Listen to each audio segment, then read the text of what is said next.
नमस्कार, आप देख रहे हो वार्ला एक्सप्रेस। मैं हूं दीपक बौद्ध। आपको बता दें कि मध्य प्रदेश में 2024 के लोकसभा के चुनाव हो रहे हैं। लोकसभा चुनाव में बड़ी ही हलचल देखने के लिए मिल रही है।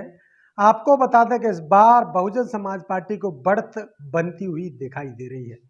मध्य प्रदेश में अभी हाल ही में बहुजन समाज पार्टी में पूर्व सांसद एक पटेल अभी शामिल हुए थे। उससे पहले एक विधायक शामिल हुए थे और उसके बाद अब एक नया खबर देखने को मिला है कि मध्य प्रदेश में बहुजन समाज पार्टी में एक और जो पूर्व में सांसद रह चुके हैं, 3 बार के विधायक रह चुके हैं, वो बहुजन समाज पार्टी में शामिल हो गए हैं। जी हां, आपको बता दें कि बहुजन समाज पार्टी 2024 में कुछ बड़ा करने जा रही है, क्योंकि 2024 के चुनाव में बहुजन समाज पार्टी को इस प्रकार से बढ़त बनती हुई दिखाई दे रही है। जब 3 लोकसभा का बता रहे हैं कि 3 लोकसभा में बसपा मजबूत है, लेकिन चौथी लोकसभा एक और बसपा के पाले में आने वाली है। तो यह कारनामा कर दिखाया है प्रदेश अध्यक्ष रमाकांत पिप्पल ने। भाई राम जी गौतम के नेतृत्व में यह जो प्रदेश के प्रभारी है, उनके नेतृत्व में यह लगातार मध्य प्रदेश में एक बड़ी बढ़त बनती हुई दिखाई दे रही है। बसपा के पास वैसे खोने के लिए कुछ नहीं है, बसपा के पास सिर्फ पाने के लिए है कि बसपा मध्य प्रदेश में अभी हाल ही में विधानसभा के चुनाव हुए तो एक भी विधायक नहीं जीत पाई, लेकिन 4 से 5 विधायक सेकंड नंबर पर रहे थे और वोट भी अच्छा प्राप्त किया था। उन्हीं लोकसभाओं की बात करें तो वहां पर बसपा के 3 से 3.5-4 लाख वोट दिखाई दे रहे हैं। वहीं बसपा कहीं ना कहीं कुछ बड़ा करने वाली है। तो बात कर रहे हैं मध्य प्रदेश की। मध्य प्रदेश का जिला बालाघाट, जिला बालाघाट के पूर्व सांसद हैं और नाम है उनका कंकर मुंजारे। कंकर मुंजारे इस बार कांग्रेस छोड़कर बहुजन समाज पार्टी में शामिल हो गए हैं। जी हां, आपको बता देगा कांग्रेस में पहले वो 3 बार विधायक रह चुके हैं, सांसद भी वो निर्दलीय बने हैं और इस बार वो बहुजन समाज पार्टी में ज्वाइन हो गए हैं। अब क्या कुछ कर पाएंगे कंकर मुंजारे, जो कि स्वच्छ छवि के नेता बताया जा रहा है कि उनकी जमीनी पकड़ बेहद मजबूत मानी जाती है। बालाघाट के अंदर वो गरीबों, किसानों और वंचितों की लड़ाई लड़ते हुए नजर आ रहे थे। बात करें बालाघाट की तो बालाघाट में उनका एक बड़ा वर्चस्व माना जा रहा है और इस बार बताया जा रहा है कि जनता ने ही तय किया है कि इस बार तुम कहीं से भी टिकट लेकर आइए। आप एक बार सांसद निर्दलीय बने हैं तो बहुजन समाज पार्टी से भी टिकट मिल गया, तो फिर इस बार बहुजन समाज पार्टी का जो कंकर मुंजारे कांग्रेस छोड़कर बसपा में पहुंचे हैं, वो इस बार लोकसभा में सीट जीतकर आ सकते हैं। तो वहीं बात करें बहुजन समाज पार्टी के कार्यकर्ताओं के लिए, नेताओं के लिए और बसपा सुप्रीमो बहन मायावती के लिए एक बड़ी अच्छी खबर है कि बहुजन समाज पार्टी में एक पूर्व सांसद, 3 बार के विधायक जो कि बसपा में कांग्रेस छोड़कर बसपा में शामिल हुए हैं। वजह बताया जा रहा है कि वो कांग्रेस में इसलिए नहीं रहे कि वहां पर एक अभी हाल ही में जिला पंचायत की अध्यक्ष हैं, उनको टिकट दिया गया है कांग्रेस के द्वारा। इससे पहले भी कांग्रेस से उनको टिकट नहीं मिला था और वर्तमान के वो विधायक हैं, लेकिन फिर भी उनका ज़्यादा समाज में वर्चस्व या क्षेत्र में लोग नहीं पहचान पा रहे हैं। बताया जा रहा है कि कंकर मुंजारे इस बार बहुजन समाज पार्टी में शामिल होकर वहाँ के नीचे तबके की लड़ाई को ऊपर ले जाना चाहते हैं। वो बता रहे हैं कि जिस प्रकार से ईवीएम की लड़ाई और तमाम लड़ाइयों की बात करें तो हाल ही में कांग्रेस के विधायक जो सांसद हैं वो भी नहीं लड़ रहे हैं। मेरा उद्देश्य है कि मैं ईवीएम की लड़ाई लड़ूं और इससे बड़ा प्लेटफॉर्म मुझे मिल नहीं सकता। बहुजन समाज पार्टी मेरे लिए एक बड़ा प्लेटफॉर्म है और इस पर खड़ा होकर मैं ईवीएम की लड़ाई, सामाजिक लड़ाई, राजनीतिक लड़ाई, किसानों की लड़ाई, गरीबों की लड़ाई, पिछड़ों की लड़ाई, दलितों की लड़ाई, सवर्णों की लड़ाई, जो गरीब हैं उनकी मैं सबकी लड़ाई लड़ने का बहुजन समाज पार्टी की तरफ से लड़ाई लड़ना चाहता हूँ।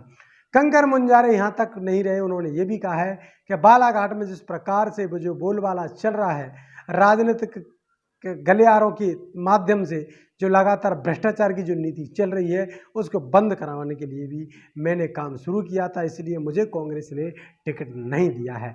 उन्होंने यह भी बताया है कि कांग्रेस भी अब उन लोगों को टिकट देती है जहां जो कि कांग्रेस की बात माने, जनता की बात ना माने। उन्होंने यह भी बताया है कि इस बार कांग्रेस हाशिए पर चली गई है। 63 सीटें सिर्फ मध्य प्रदेश में उनकी आई थी, इसलिए कांग्रेस अब फिर से एक बार बीजेपी का ही काम कर रही है, वो कांग्रेस अब कांग्रेस का काम नहीं कर रही है। उन्होंने यह भी बताया कि इस बार जो कांग्रेस के टिकट हो रहे हैं वो कहीं ना कहीं बीजेपी की साठगांठ से हो रहे हैं और बीजेपी ही उन टिकटों को करवा रही है। उन्होंने बताया कि कांग्रेस चुनाव के भाजपा से सेटिंग करके कांग्रेस ने चुनाव में दिया वॉक ओवर। ये पूर्व सांसद कहते हैं कि वॉक ओवर इसलिए है क्योंकि जिस प्रकार से चुनावों की जो नीति है, जो चुनाव लड़ाए जा रहे हैं, अभी कांग्रेस के माध्यम से जो प्रत्याशी आ रहे हैं उनको चुनाव लड़ाया जा रहा है। इस प्रकार की बातें कंकर मुंजारे कहते हैं, जो कि पूर्व सांसद हैं, पूर्व विधायक हैं, 3 बार के विधायक हैं, निर्दलीय सांसद रहे हैं। कंकर मुंजारे यहीं तक नहीं रुकते हैं, उन्होंने लाडली बहना योजना को भी तमाम फर्जी योजनाओं में बता दिया है। यह चुनाव के बाद, लोकसभा के बाद बंद हो जाएगी और इसका जो पूरा लोड है वो महिलाओं पर डाल दिया जाएगा। चाहे वो गैस की सब्सिडी हो, धीरे धीरे केंद्र सरकार ने बंद कर दी है। उन्होंने यह भी बताया है कि तमाम जो योजनाएं चलती हैं गरीबों के लिए, वो योजना सभी बंद कर दी हैं। उन्होंने यह भी बताया है कि जो दलित पिछड़ों के लिए जिस प्रकार से लोनों में जो सब्सिडी मिलती थी वह भी केंद्र सरकार ने बंद कर दी है। वहीं बात करें छात्रवृत्ति की जो सुविधा मिलती थी वो भी कहीं ना कहीं SC ST OBC माइनॉरिटीज के लोगों को मिलने वाली सुविधा को कहीं ना कहीं भारतीय जनता पार्टी की सरकार के द्वारा, केंद्र की नरेंद्र मोदी सरकार ने रोक दिया है। इस बार वो 400 पार लेकर आंकड़ा चल रहे हैं। क्या इस माध्यम से जो कांग्रेस है वही उनके 400 पार के आंकड़े को मजबूत करती हुई बता रहे हैं। उन्होंने यह भी बताया है, कांग्रेस पर उन्होंने निशाना साधते हुए भी कहा है, राहुल गांधी इस प्रकार से लगातार 85% बहुजन समाज की, 90% बहुजन समाज की इस प्रकार से हकों की बात कर रहे हैं। जब उनकी सरकार थी तब उन्होंने इस प्रकार का काम क्यों नहीं किया। उन्होंने यह भी कहा है कि जब सबसे ज़्यादा केंद्र में सरकार उनकी रही, दलितों, पिछड़ों, वंचितों, गरीबों को हक अधिकार देने का काम क्यों नहीं किया। उन्होंने कांग्रेस पर निशाना यह भी साधा है कि पूंजीपतियों की जिस प्रकार से कांग्रेस लगातार बुराइयां कर रही है, क्या कांग्रेस की सरकार थी तब पूंजीवाद नहीं था? क्या फैक्ट्रियां सभी गरीब लोग चलाते थे? क्या उस समय गरीब लोगों के पास जो हथौटी है वो पहले से थी? इस प्रकार की बात उन्होंने कही है। और उन्होंने यह भी बताया कि कांग्रेस सिर्फ दिखावा कर रही है।